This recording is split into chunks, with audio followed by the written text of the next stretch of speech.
first, a full disclosure, I acquired the audio version of this book in a giveaway, and I wish I could like it. I like to support newer writers, and the story conceit has potential, but I can't favor this. First, though, the positive. Straus, when she wants to, does a fairly solid job of handling action sequences and suspenseful moments. The basic premise of the novel, too, is interesting. If we can modify our humanity, should we? Can we fix ourselves? When the novel, far too infrequently, focused on the science fiction questions, it was a solid inquiry from the perspective of the young 20-somethings engaged in the issue. Unfortunately, the writing is severely marred in two areas. First, Straus has done too little reflection, it seems, on her science future. The book feels very much like the events are occurring today, save for a few techie doodads and a slapped-on caste division between the wealthy and the overly wrought titled proles. Outside of a few tech items with the prefix holo dabbed on them, internal comm implants and the titular tech that works as a behavior modifier, but very sinister, little has changed in 100-odd years. What future history we are offered seems stretched and generalized to account for what we do see.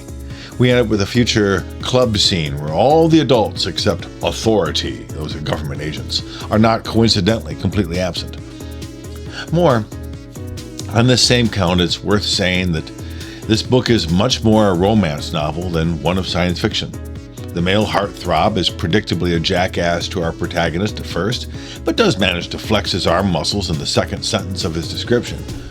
From there, far more time and description is spent resolving the very obvious love story that is spared for the larger conflict, right down to backgrounding the entire plot at the book's end, so that 2 or more chapters, I lost count, could be spared for the two of them gazing at each other's bodies and gushing about the sacrifices for love. The world-devouring plot conflict, however, is finally resolved in a quick epilogue of sorts. Now let me be honest, I absolutely loathe formula fiction. Even if this were not enough, the writing style is itself difficult to swallow.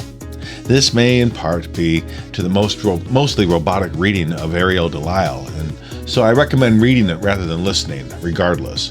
But when, by the second chapter, the characters traded 1 or 2 sentences back and forth, each followed by a "she chirped," "he chimed in," "she screeched," I was almost ready to believe the book was meant as parody.